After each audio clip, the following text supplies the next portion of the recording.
Հայաստանը պատրաստվում է ԱՄՆ փոխնախագահ J.D. Vance-ի մեր երկիր այցին։ Մի քանի օր է, ինչ պարբերաբար ամերիկյան ռազմական օդանավեր են վայրէջք կատարում Հայաստանում փոխնախագահի անվտանգության կազմակերպման նպատակով։ Ամենայն հավանականությամբ ռազմական օդանավերը տեղափոխել են զրահապատ մեքենաներ, կապի ու անվտանգության, ինչպես նաև բժիշկների համար մեքենաներ։ Միացյալ Նահանգների փոխնախագահ J.D. Vance-ը ամերիկացի ամենաբարձրաստիճան պաշտոնյան է, որը Հայաստանում կլինի։ Հաջորդ օրն էլ Բաքու կմեկնի։ Անցած ամիս նախագահ Դոնալդ Թրամփը հայտարարել էր, որ իր տեղակալի այցի նպատակը խաղաղության ջանքերը շարունակելն ու Սյունիքով Ադրբեջանը Նախիջևանին կապող թրիփն առաջ մղելն է։ Սպիտակ տան ղեկավարը նաև ազդարարել էր, որ Հայաստանի հետ խաղաղ միջուկային համագործակցության հիանալի համաձայնագիր կկնքեն։ Համաձայնագրի բովանդակությունը մինչ այս պահը երկու երկրները չեն հայտնել։ Երևանը թեև պաշտոնապես դեռ չի հրապարակել Միացյալ Նահանգների փոխնախագահ J.D. Vance-ի Հայաստան սպասվող այցի օրակարգը, սակայն ազդարարել է, որ երկկողմ հարաբերությունների վերաբերյալ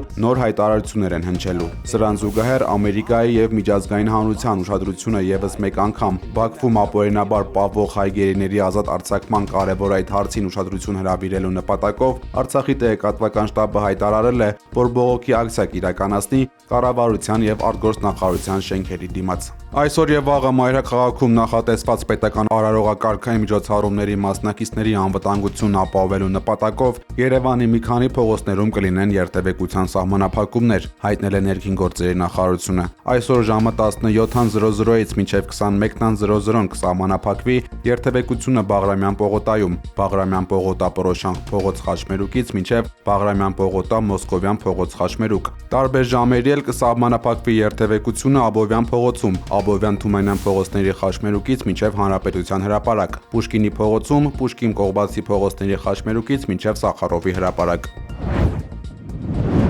Արմլուրեեմին իշխանական աղբյուրները փոխանցել են, որ նախորդ շաբաթ ԿՊ-ն ամփոփել է հանրապետության տարածքում պատվիրված սոցիոլոգիական հարցումների արդյունքները։ Ըստ այդ տվյալների, եթե առաջիկա շաբաթ անցկացվեն խորհրդարանական ընտրություններ, անցողիկ շեմը կհաղթարեն միայն 3-ից 4 քաղաքական ուժեր։ Քաղաքացիական պայմանագիր կուսակցությունը կարող է հավաքել ձայների 30-ից 32%-ը, իսկ երկրորդ տեղում ազգային բարերար Սամվել Կարապետյանի առաջնորդած մեր ձևով շարժումն է 20-ից 22% ցուցանիշով։ Հայաստանի երկրորդ նախագահ Ռոբերտ Քոչարյանի եւ Գագիկ Ծառուկյանի գլխավորած ուժերը ըստ նույն աղբյուրի գտնվում են անցողիկ շեմի սահմանագծին։ Իշխող ուժի ներսում այս արդյունքները միանշանակ չեն ընդունվել։ ԿՊ-ն գոհ չէ ցուցանիշներից, սակայն լուրջ դժգոհություն եւս չկա, քանի որ ներկա պահին չկա որևէ այլ ուժ, որն ի զորու կլինի միանձնյա մեծամասնություն ձևավորել 2026 թվականի ընտրությունների արդյունքներով։ Իտալիայում ընթացող ձմեռային օլիմպիական խաղերում հայ դահուկորդ Միքայել Միքայելյանը 73 մասնակիցների պայքարում եզրագիծը հատել է 48-րդը։ 20 կիլոմետր դահուկավազքում, որն ընդգրկում է դասական եւ ազատ ոճերը, Միքայելյանը մրցուղին ավարտել է 51 րոպե 6 վայրկյան արդյունքով։ Այս տարվա ձմեռային օլիմպիական խաղերում Հայաստանը ներկայացված է 5 մարզիկով, որոնք պայքարում են 3 տարբեր մարզաձևերում։ Դահուկավազքում Միքայել Միքայելյանից բացի հանդես է գալիս Կատյա Գալստյանը, լեռնային դահուկային սպորտում մրցում է Հարություն Հարությունյանը, իսկ գեհասահքի մրցաշարում Հայաստանի դրոշի ներքո ներկայացված են Կարինա Ակոպովան եւ Նիկիտա Ռախմանինը։ Մեր ձևով շարժման համակարգող Նարեկ Կարապետյանը Շենգավիթ վարչական շրջանում շարժման գրասենյակի բացման ժամանակ հանդես է եկել քննադատությամբ, կոչ անելով քաղաքացիներին երրորդ հնարավորություն չտալ նրանց, ովքեր արդեն 2 անգամ ծախողել են։ Իր ելույթում նա անդրադարձել է գործող իշխանության վերջին 8 տարիների գործունեությանը, նշելով, որ 2018 թվականին տված խոստումները, հատկապես Արցախի անվտանգության, աղքատության հաղթահարման եւ աշխատավարձերի բարձրացման վերաբերյալ, այդպես էլ իրականություն չդարձան։ Հիմա էլ խոսքա տալիս, ասում է խաղաղություն է լինելու։ Բան կար, որ խոսք տվեց ու արեց, Ժորժ ջան։ Չարբախը ընդհանուր աշխատել է գործարանների վրա, որը ստեղծել է Հայաստանի հիմնական տնտեսական ակտիվությունը։ Ինչ ենք անում մենք 50 տարի հետո։ Մի հատ որոշել է, մի հատ լավ բան անի։ Բոլորիս վրա, բոլորի ընտանիքի վրա, մեր, ձեր, բոլորի։ Անցած տարի վերցրել է $2500 վարկ։ Հայաստանի անկախության առաջի 16 տարում 1.6 միլիարդ դոլար էր վարկը։ 16 տարում այնքան վարկ չեն վերցրել, ինչքան այս հիմիկվա մեր ղեկավարը մի տարում։ Ինչ է սա նշանակում։ Չեմ կարծում, որ մեր ժողովուրդը պետք է երրորդ շանսը տանու այն մարդուն։ Ուղղակի պարգևավճարներ վճարվի, մի քանի փողոց ասֆալտ արվի, այլ մեծ բան սարքվի, որ մարդիկ երկարաժամկետ գործ ունենան։ Վստահ եղեք, որ փոփոխությունները անխուսափելի են։ Մեդալների իրական հրավառություն հայ ըմբիշների Ստալինում Էստոնիայի մայրաքաղաքում ավարտված Քրիստիան Պալուսալուի անվան 37-րդ հուշամրցաշարում Հայաստանի ազատ եւ հունահռոմեական ոճի ըմբշամարտի հավաքականները փայլուն արդյունքներ են գրանցել։ Թիմային պայքարում 14 ոսկե մեդալով զբաղեցնելով պատվավոր առաջին հորիզոնականը։ اومده از طریق یکی از کشورها ترامپ گفته Իրանցի խորհրդարանականը հայտարարել է, որ Դոնալդ Թրամփը Թեհրանին առաջարկել է նախապես համաձայնեցված հարվածներ հասցնել միմյանց։ Ըստ այդ առաջարկի ԱՄՆ-ն հարվածելու է մի քանի օբյեկտների, իսկ Իրանը պատասխանելու է սիմվոլիկ կերպով։ Խորհրդարանականի խոսքով Թրամփն այսպես հույս ուներ աջակցել բողոքողներին եւ ձևականորեն ազատվել նախկինում ստանձնած պարտավորություններից։ ما اعلام کردیم هر شرکتی so that they do get along.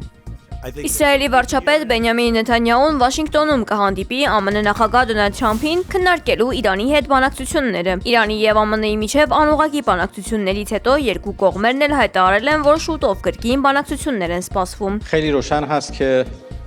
مذاکره با دیکته کردن تفاوت داره. Այս ամենի ֆոնին Թեհրանը պնդել է, որ ուրանը հարստացնելու իրավունք ունի, նույնիսկ եթե դա հանգեցնի պատերազմի, հայտարարել է Իսլամական Հանրապետության արտգործնախարար Աբբաս Արաղչին։ Ոչ ոք իրավունք չունի մեզ ասել, թե մենք ինչ պետք է ունենանք եւ ինչ չպետք է ունենանք, շեշտել է դիվանագետը։ وارد چنین مذاکراتی نمیشه. ԱՄՆ նախկին նախագահ Բիլ Քլինթոնը եւ նախկին պետքարտուղար Հիլարի Քլինթոնը փետրվարի 26-ին եւ 27-ին ցուցմունք են տալու սեռական հանցագործությունների համար դատապարտված ֆինանսիստ Ջեֆրի Էփշտեյնի գործով։ Բիլ Քլինթոնը հանդես գալով կտրուկ հայտարարությամբ պահանջել է, որ հարցաքննությունը անցկացվի հրապարակային եւ ուղիղ եթերում, քննադատելով կոնգրեսի հատուկ հանձնաժողովի հանրապետականներին գործընթացը փակ դռների հետևում կազմակերպելու փորձերի համար։ Նա շեշտել է, որ չի պատրաստվում թույլ տալ իրեն օգտագործել որպես խամաճիկ քաղաքականացված դատավարությունում, որն ըստ նրա ծառայում է բացառապես հանրապետական կուսակցության շահերին։ Բիլ Քլինթոնի խոսքով փակ դռների հետևում անցկացվող քննությունը չի բխում ոչ զոհերի, ոչ էլ հասարակության շահերից, որոնք արժանի են արդարության եւ ճշմարտության։ Նա հանձնաժողովի նախագահ Ջեյմս Քոմերին մեղադրել է քաղաքական խաղեր վարելու մեջ, ավելելով, որ ամերիկյան ժողովուրդը պետք է հնարավորություն ունենա սեփական աչքերով տեսնելու, թե իրականում ինչ է կատարվում հետաքննության շրջանակներում։